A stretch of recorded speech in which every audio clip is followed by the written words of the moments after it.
You're listening to the AmWritingFantasy podcast. In today's publishing landscape, you can reach fans all over the world. Query letters are a thing of the past. You don't even need a literary agent. There is nothing standing in the way of making a living from writing. Join two best-selling authors who have self-published more than 20 books between them. Now, on to the show with your hosts, Autumn Burt and Jasper Schmidt. Hello, I'm Jesper, and this is episode 113 of the AmWritingFantasy podcast. And while Autumn is busy editing one of our stories, I have a great guest on for you today. It just happens on a, let's call it, semi-regular basis that Autumn and I are asked about traditionally publishing contracts, and some are also interested in becoming what is known as a hybrid author, meaning that you are both self-publishing and traditionally published. So I thought this would be quite a good topic to cover while Autumn is busy doing other stuff. And while Autumn did have a traditional contract years back, we don't really have that much experience with this topic. So today I'm going to be joined by Andrea Phillips. And Andrea is an award-winning transmedia writer. She does game designs, and her projects have won awards like the Broadband Digital Award, the Canadian Screen Award, and much more. She is published by Fireside Fiction, and her short fiction has been published in Escape Pod and the Juice vs. Aliens anthology. So welcome to the AmWritingFantasy podcast, Andrea, and I hope you are keeping safe during these crazy times. Hello, thank you. It's so exciting to be here. And yes, I'm keeping safe. I'm a hermit in my home. We're even snowed in right now, so I don't know if I could go really? anywhere if I wanted. Well, no, I'm exaggerating. We did get quite a lot of snow very recently, but I could probably escape if my house caught on fire. You know, it's not so bad. I think you're in New York, are you not? Yes, I am in New York. We got, okay. I think, a foot and a half of snow over the weekend as we record. Oh my God. Yeah, we don't really have that much. You know, I'm in Denmark, and we have like 1 centimeter of snow or something like that. And it has been snowing the last couple of days, but then, yeah, every day it melts away again. So it's just gray. That's what it is. That's usually what happens to us, but I would have thought, Denmark would be one of the places where it snows and then it just stays all winter and you have piles and mountains of snow by the end.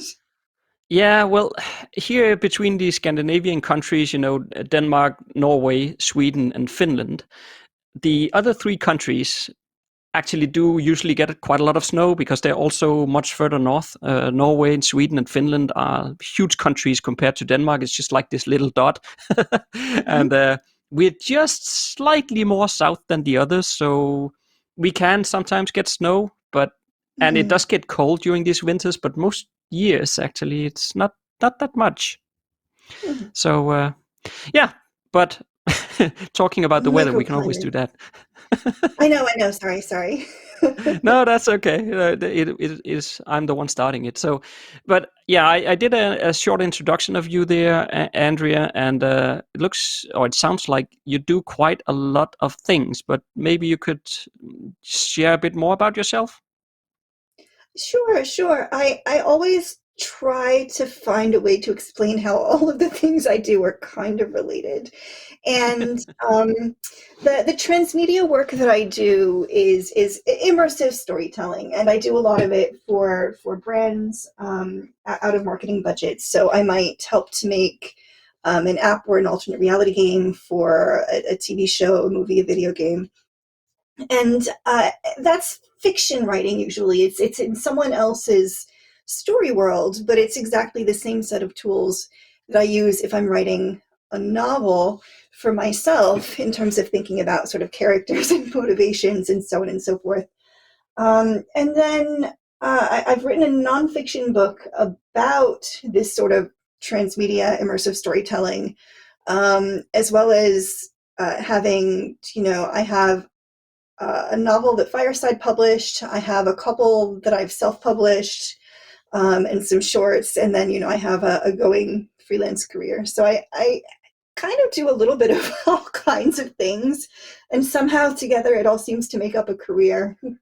Who knew? That's pretty cool. Yeah, I want to get into all the hybrid authoring and contracts with traditional publishers. But before we go into all of that, do you find it's different to do the writing for games and those sorts of things, even though it's a story you're telling? But do you find the immersive part to be different compared to how you might want to immerse a reader into a novel? It is different, and it's actually a point of view change. I do a lot of writing in what amounts to second person. So when you're doing immersive storytelling, the person that you're telling the story about and the person that you're telling the story to are the same person. The audience needs to have some sort of active agency in the story to feel like they can affect the outcome, to feel like they're really, really there, like the story is real. And obviously in a novel, you're a little more removed, and everybody knows that they can shout at the page, but that doesn't mean that the character is going to make a good decision instead of a bad decision. No.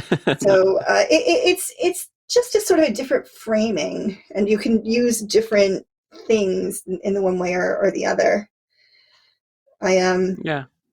I actually like to talk about the sort of the emotional palette of feelings that you can make your audience feel.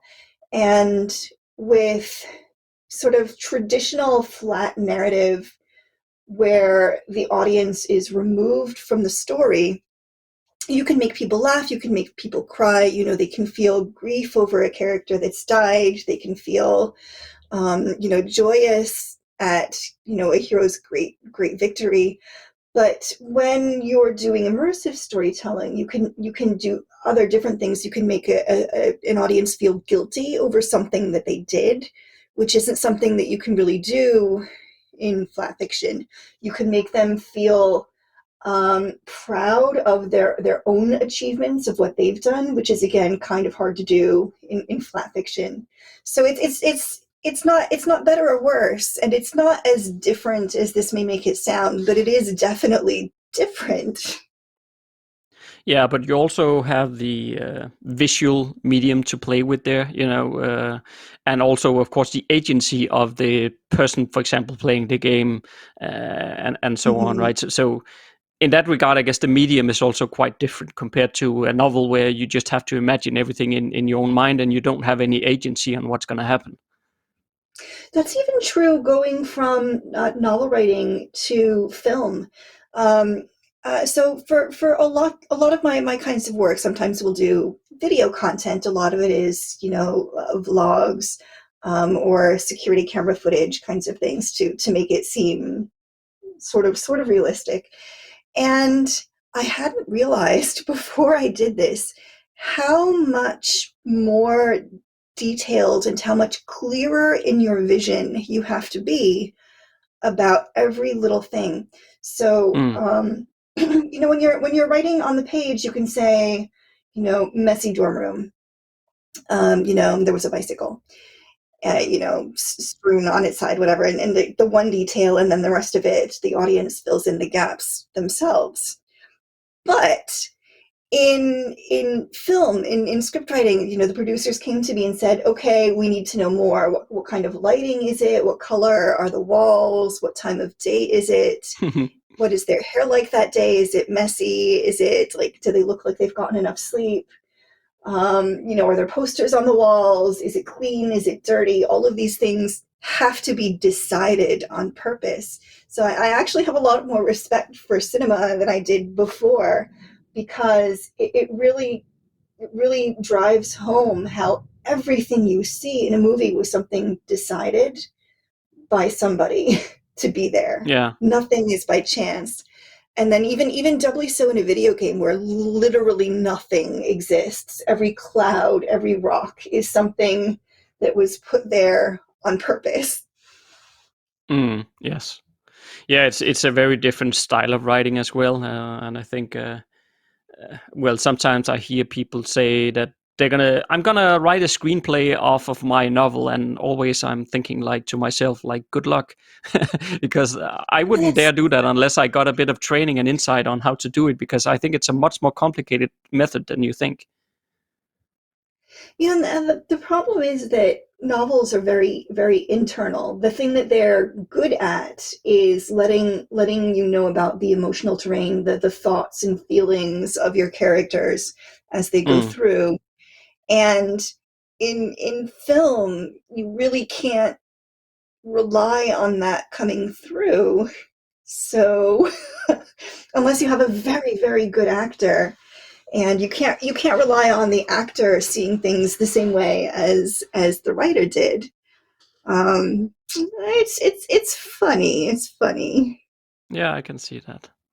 But maybe then getting a bit into topic here. So usually when we talk about being a hybrid author, as I said in the intro at the top, it usually means that you'll have both self-publishing works, but you have also something that you have more traditionally published. So I was wondering, why did you decide to become a hybrid author?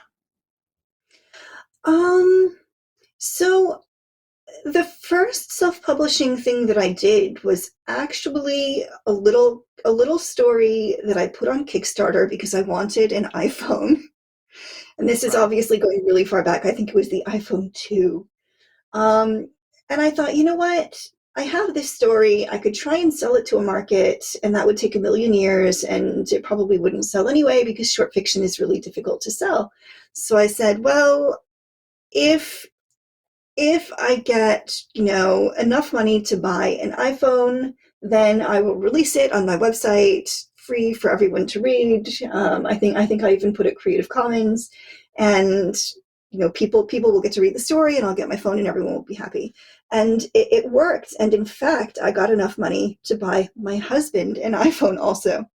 Mm-hmm. So I thought, that's pretty great. So a little bit later, I kickstarted kind of a goofy serial idea about a pirate, and it's a really sort of gonzo, weird, light, rompy story, and I did a Kickstarter for it. The Kickstarter was really quite successful, and afterward, I made a choice of games game actually with ChoiceScript, which was also pretty modestly successful, and did a couple of licensing things. And I had not exactly an empire, but I made a decent amount of money with this sort of Lucy Smokehart thing. Um, and then at some point in there, I did my traditional novel through Fireside with a regular contract and so on and so forth. Um, and that was actually a really lovely experience because Brian White, my editor at Fireside, is a really fantastic human being and a really, really good editor. So he helped me to let it be the story that he could see I was trying to do, and he wasn't trying to nudge it into being something that it wasn't, which I think a lot of writers are afraid will happen. Um, and let me see, I did a bunch of stuff for Serial Box in there too, with book burners and so on. And my most recent novel is sort of a political thriller that I thought I would try and sell traditionally, but it was very topical. It sort of had to come out last summer because it is about an election. And if you're writing about an election, you probably want it to come out around the time of the election and not That the makes year sense. after Yes. the election.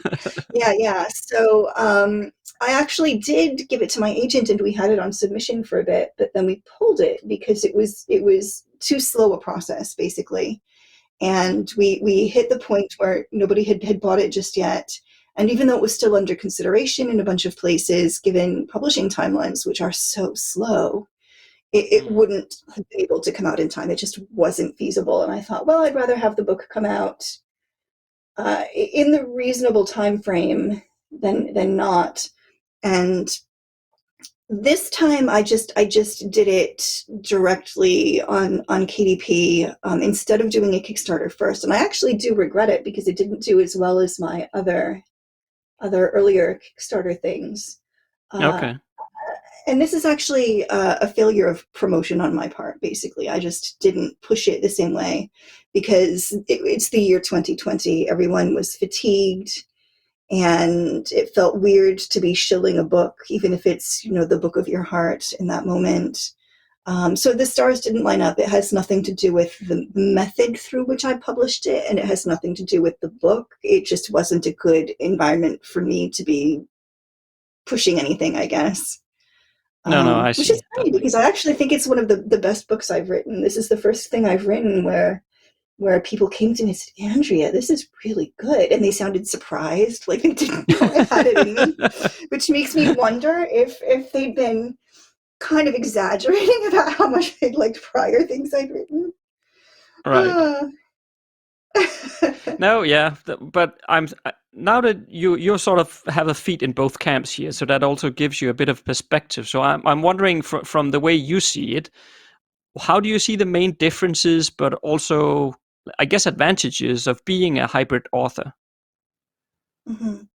I see the advantages are kind of you can pick and choose what you want to try for in each category. And as a self-publishing author, there are things that I know I'm going to want to write that I will never ever be able to find a publisher for because uh, the market is too niche for a publisher to want to sink money into.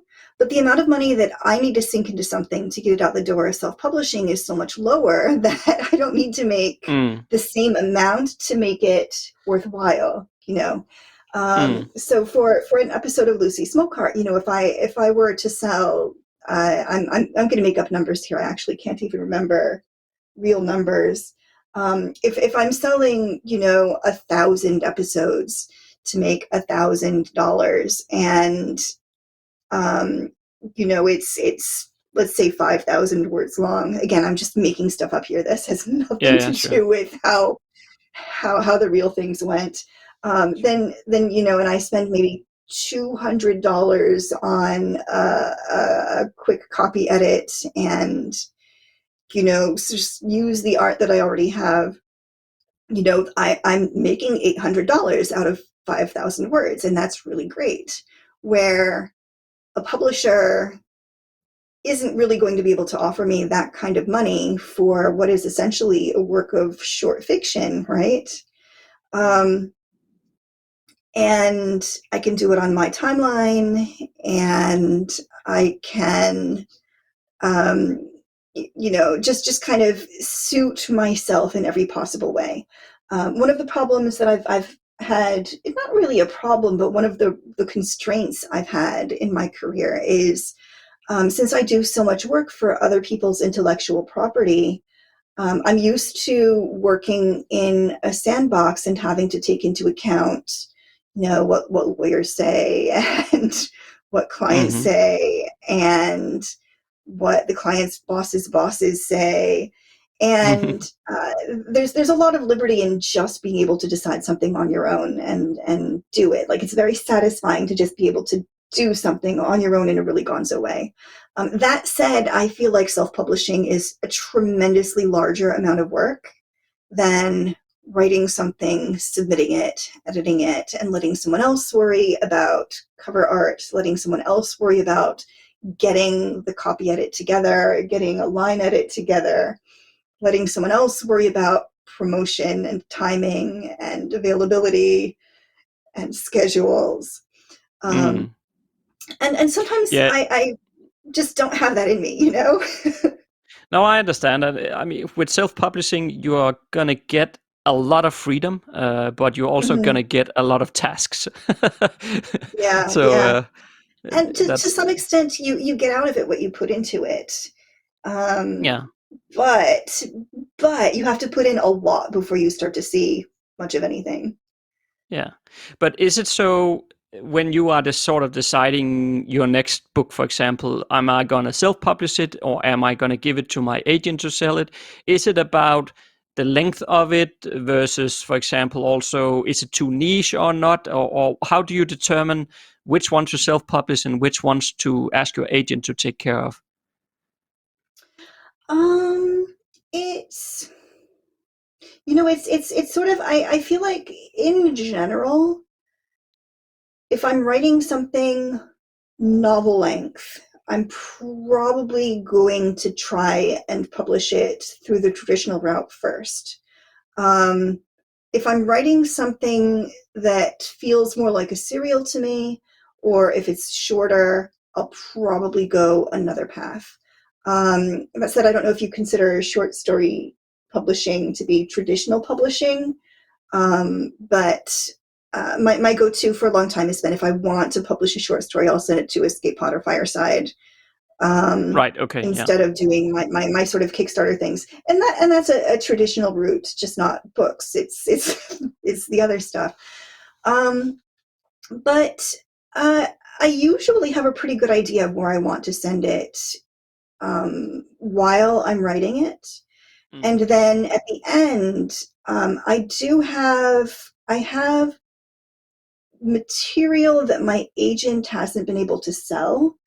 And in the case of my most recent book, I decided to self-publish it because I really believed in it. And then in the case of another book, I'm actually just still sitting on it with the idea that we may be able to sell it later.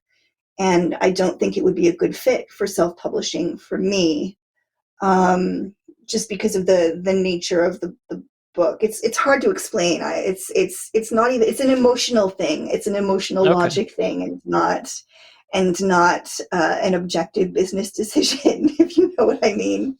No, that's fair enough. Not all decisions have to be objective all the time.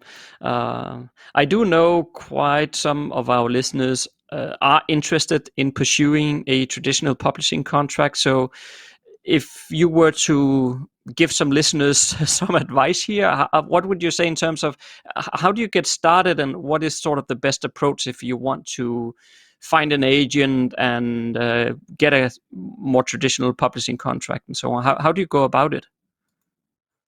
I mean, it's the same advice on all of the blogs that everybody says. You do Right. have to find a bunch of agents, see people who are find people who are publishing things sort of similar in feeling to what you would like to publish, figure out who represents them, and write a good query letter, send it out. None of this matters unless your material is already as polished as you can make it. I don't advocate going out and getting an editor before you start submitting and so on. But I mean, in the same with self-publishing, you need to make sure everything is absolutely as polished as you personally can make it before you send it out into the world, right? This is actually pertinent advice for me personally, because I have a habit of dashing off a first draft and wanting to run with it. But in my Right. defense, I do write fairly solid first drafts. um, and then But should it's a difficult and slow process, and that's, I think, why a lot of people find self-publishing much more satisfying, because it can take you a year to find an agent, just waiting for the agent that will become yours to get around to reading the manuscript, and reading the partial and then asking you for the full, and then reading the full, and then offering. It can take months and months. It can take a year. It can take longer. And nobody likes to feel like their career is on hold for that long, right?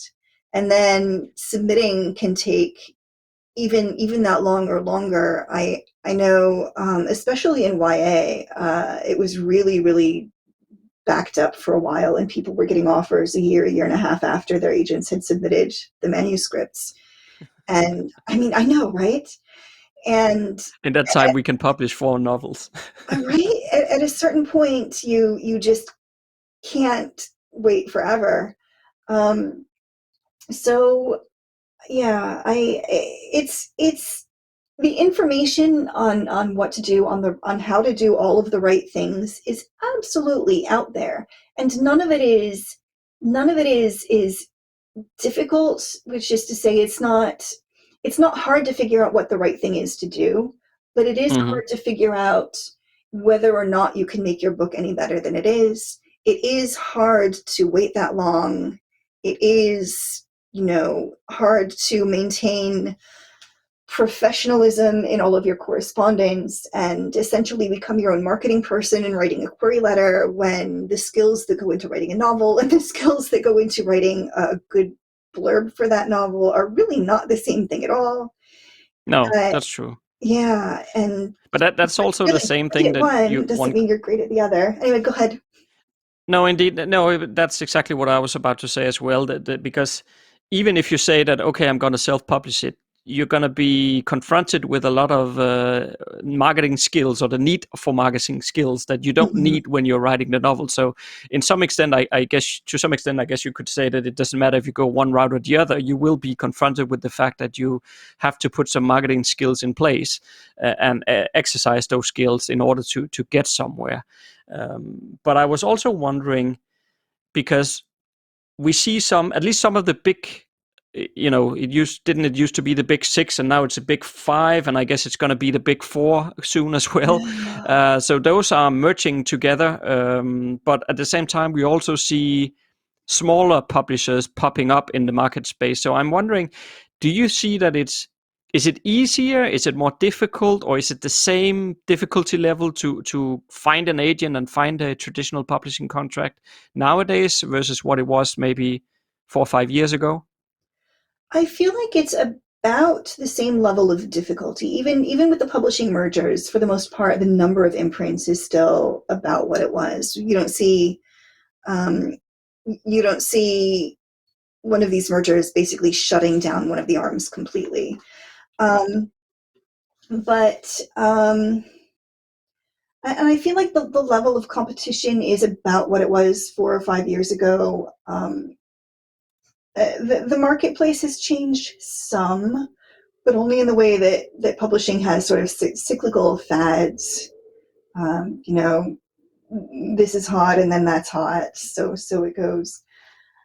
Um, I I don't know. I feel like it's never going to be easier or harder, but also it's kind of a moot question because you don't have the option to go back and submit 4 or 5 years ago. It's now is what you have No. to work with, you know. No, that's Uh, true. but But I was more thinking that it might be a bit helpful to understand the yeah. difficulty level. If you have to, if you're sort of, if a listener is sitting there thinking, should I try or should I not try? Should I just self-publish instead of even trying? Then it is, of course, I think an important input to have in your mind to say, Mhm. well, it is a lot more difficult nowadays, or no, it's actually the same, so you can go ahead and so on. I mean, it's a lot more difficult than it was in the 1940s, and that's about as solid as I think I could even say. It, it's very difficult. It is definitely very difficult. It has been very difficult for at least all of my career.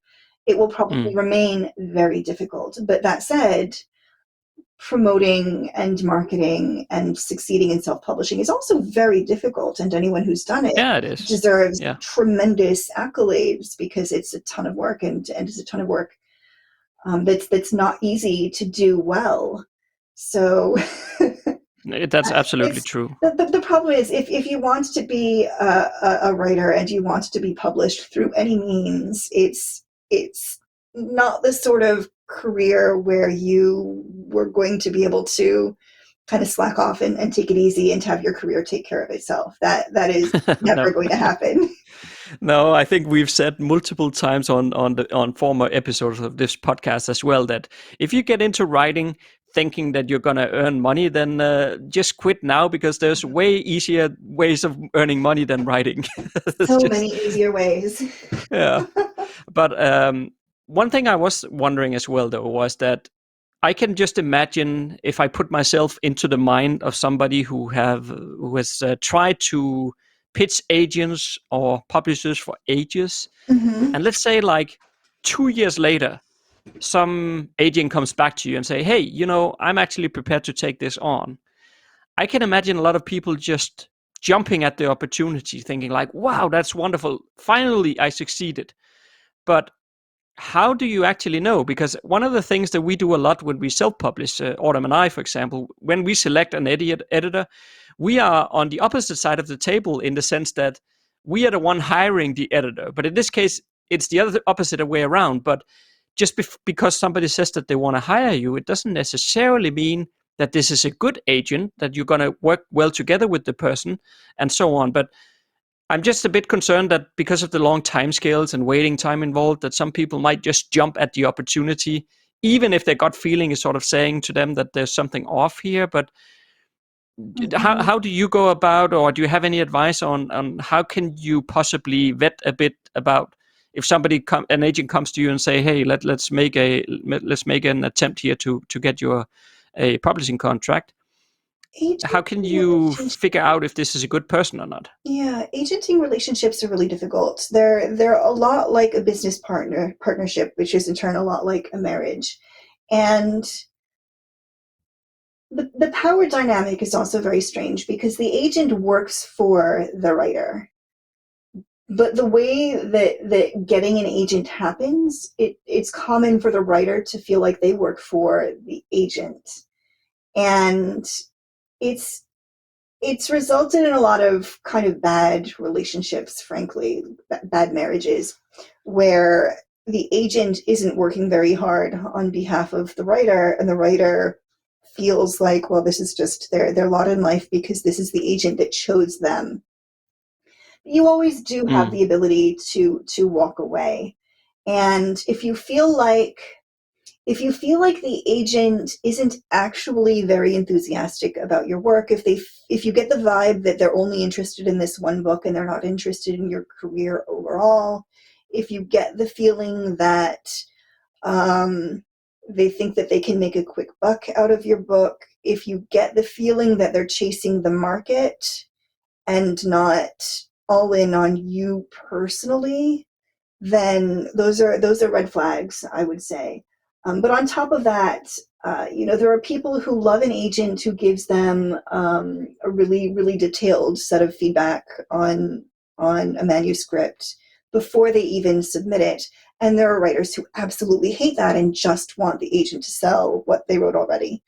And you have to look in your heart and decide if you want a hands-on agent or a hands-off agent, and then maybe do a little bit of research before you even submit to see what working with different agents is like, to see if they even sort of sell or seem to like the subgenre you work in.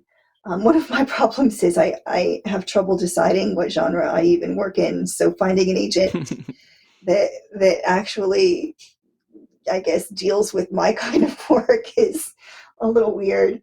But yeah, and the other thing is if you write, let's say, a lot of horror and a little bit of science fiction, and you have an agent that represents a little bit of science fiction and a lot of romance, but they're interested in your science fiction work, like that tells you probably that's not a good match because they don't represent the kind of work that's the bulk of what you're going to want to try to sell.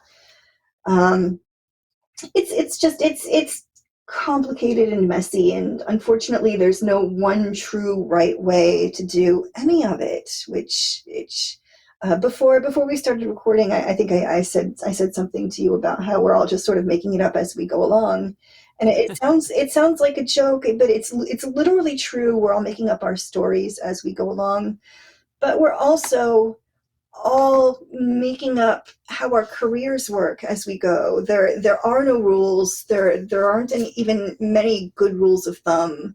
If your agent isn't sending you royalty statements, maybe fire them. If your agent isn't sending you your royalty checks, definitely fire them. And beyond that, it's all a matter of fit and suitability and what you want and what they want and whether it's the same thing. It's a lot about, I think, being honest with yourself, Mm-hmm. because it is it doesn't matter. Well, you're absolutely right in the sense that the agent works for the author, but I would almost go as far to say it doesn't really matter who works for whom in the relationship, as long as you're honest with yourself and you know what kind of partners do I want to work with, and you're both sort of pulling in the same direction. Hmm. Because at the end of the day, it is a very, very close working relationship, and I say that, of course, without having any agent. We self-publish all our work, but I have heard it so many times from those who do have an agent that it is a very, very close working relationship, and if you don't feel like you're pulling equal amount of the weight, then what's the point? Yeah, yeah, absolutely. And again, it's easy to feel like the agent picked you, and so that's the agent that you get. But the reality is actually very different. And unfortunately, in many cases, you do need an agent. There are a lot of publishing houses that simply won't accept material that wasn't sent through an agent. So this isn't the sort of situation where you can say, well, who needs them? I'll just go on my own and keep the 15%. Um, but it's complicated. Everything is complicated. Yeah, but let's say you then find the agent that you work well with. You have a very good cooperation, and then you do at some point land one of the publishing deals with some publishing house that the agent has sold your book to. One of the things I hear a lot, and I suppose that's true as well, but maybe you can add your reflections to it, is that you can't really expect that much marketing support from a publishing company unless you are like one of the real big hitter names. But otherwise, you are almost on your own, like you are if you were indie publishing. It doesn't really make that much of a difference. Is that also your view? It's kind of true. It's mostly true, but it's also kind of not true at all. Okay. One of the big things to note is that one of the big advantages, I should say, of going with a traditional publisher is that they will be able to get your book on bookstore shelves. And that is incredibly difficult through any sort of a self-publishing schema. Yeah, that's true. So simply having your book on shelves does wind up selling more, and simply being published through, Hachette or Random House, will make sure that more people are going to see your book. There are more opportunities for people to notice because you're starting out at an advantage. You're more likely to be sent to Publishers Weekly. You're more likely to be sent to Kirkus. You're more likely to be sent to libraries, librarian journal. I'm sorry, Hmm. I'm screwing it up. And you can do these things on your own as self-published, but it costs tremendous amounts of money out of pocket, and you're not necessarily guaranteed any sort of quality good review, and especially you're not guaranteed that anyone will see it, where the weight of the publishing house sending you to Publishers Weekly instantly sort of gets you up a notch out of the vast sea of publishing, self-publishing work. Mm. And so you're more likely to get noticed more easily. You're more likely to be able to get distribution in libraries, which can result in quite a lot of sales. And that sort of thing. It's just being in a publishing house results in a bit of a bump up. But I But suppose it also depends on what publishing house we're talking about, because of course, some of the bigger publishing houses, they have big muscles that they can mhm, flex in order to get into airports and bookstores and all those yeah. things. But whereas a smaller publishing house, well, they might really not be able to do much that you can't do, I'm thinking. Mhm. For a very small house, yes. But even like a small beer, one of the smaller presses, Subterranean doesn't do solicited sort of original material, but like the smaller presses even still have the gravitas of sending to the reviewers and in turn selling to librarians, for example. that you have to pay a lot of money to get otherwise. But I mean, they're not going to be all sending you out on a book tour. They're not all going to be putting your book on bus shelters or billboards or subways or wherever else. Honestly, nobody is going to do that for you unless you are Dan Brown. I think part of that is because publishing advertising doesn't have a history of especially working very well. I'd actually be interested in hearing you talk about advertising for self-publishing at some point, because it's my understanding that there's a lot of advertising you can do and very little of it is proven to work. Well, yes. I mean, we have multiple episodes on this feed as well about marketing books as a self-published author, but there is indeed a lot of things you can do across Amazon ads. You can run BookBub ads, Facebook ads, all this click to play ads. There's a ton of it. But the thing is that it's not that easy. It's not like you just create an ad and then you start selling books, because first of all, there is the return of investment that you have to take into account. So you can't just bid like $2 per click or something, because the book costs $2 maybe. So it's pointless. So there's that to take into account. $100 to make $20 in yeah, indeed. Yeah. So you might be able to get to the stage where you're selling books, but you're not earning anything from it. So that in itself is an issue. So from the indie author perspective, you can move some sales short term by click to play ads if you sort of narrow down the audience well enough and you do well enough in your ad copy and so on. But the real trick of the trade is to build an email list, because that's where your money is long term, and that's where our focus, myself and Autumn, for example, we only focus on building the email list. We do have some click to play ads running, but not a lot, and we don't spend a ton on it. We just have a bit running, but other than that, all our marketing goes into trying to give people something for free in order for them to join the email list, so that we can start talking to the people, not about selling to them, but more over time build a relationship with them via the emails, and they get to know us better. And then of course, if they like us, then at some point we hope that they're going to buy some of the books.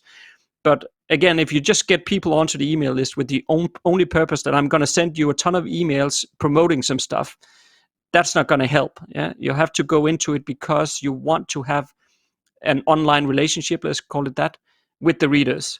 Otherwise, it doesn't matter as well, because people will just unsubscribe you. I'm sure you can recognize if you the email list you might have signed up to, where they just keep emailing you offers about this and that. It's pretty annoying.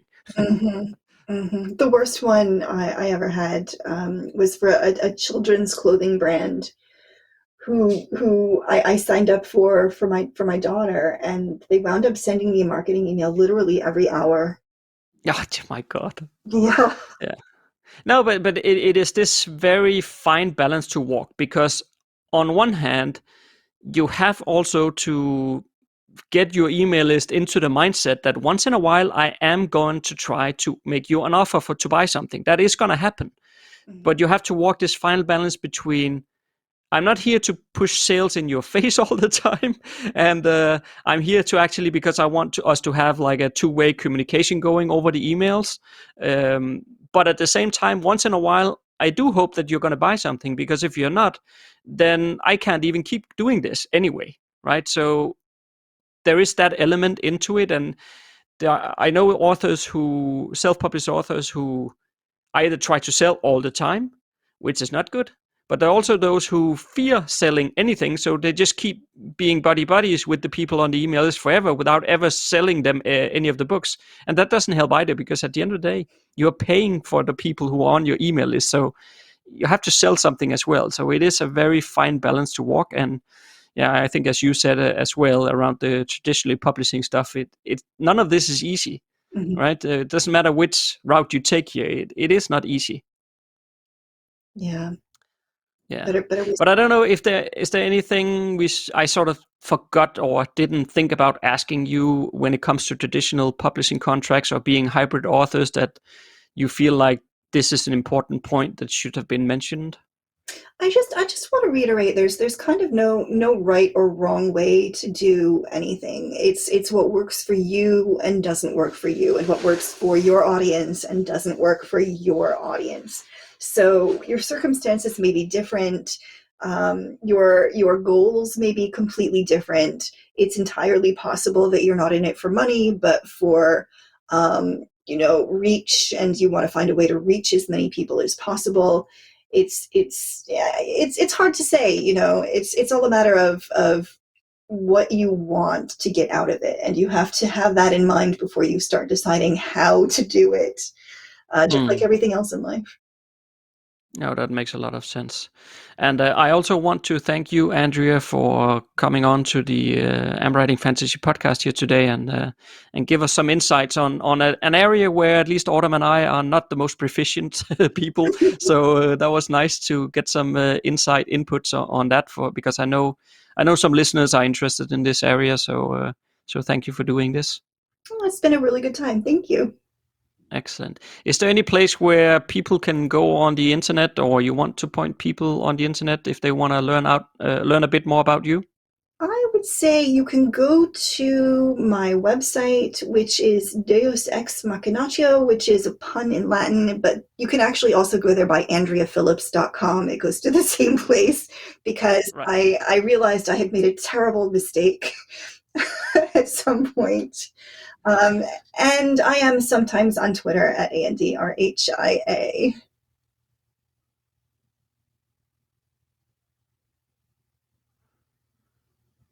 Okay, that's perfect. So, Andrea, I'm also thinking that if you email me those links, then I will put those in the show notes for you, and people can follow them straight from there. Oh, wonderful. I'll do that right now. Perfect. And on to today's topic. That was the wrong sounder. This one was the one I was looking for. So next Monday, Autumn will be back, and we're going to talk about one of her favorite topics, namely editing a novel. If you like what you just heard, there's a few things you can do to support the AmWriting Fantasy podcast. Please tell a fellow author about the show and visit us at Apple Podcast and leave a rating and review. You can also join Autumn and Jasper on patreon.com/AmWritingFantasy. For as little as $1 a month, you'll get awesome rewards and keep the AmWriting Fantasy podcast going. Stay safe out there and see you next Monday.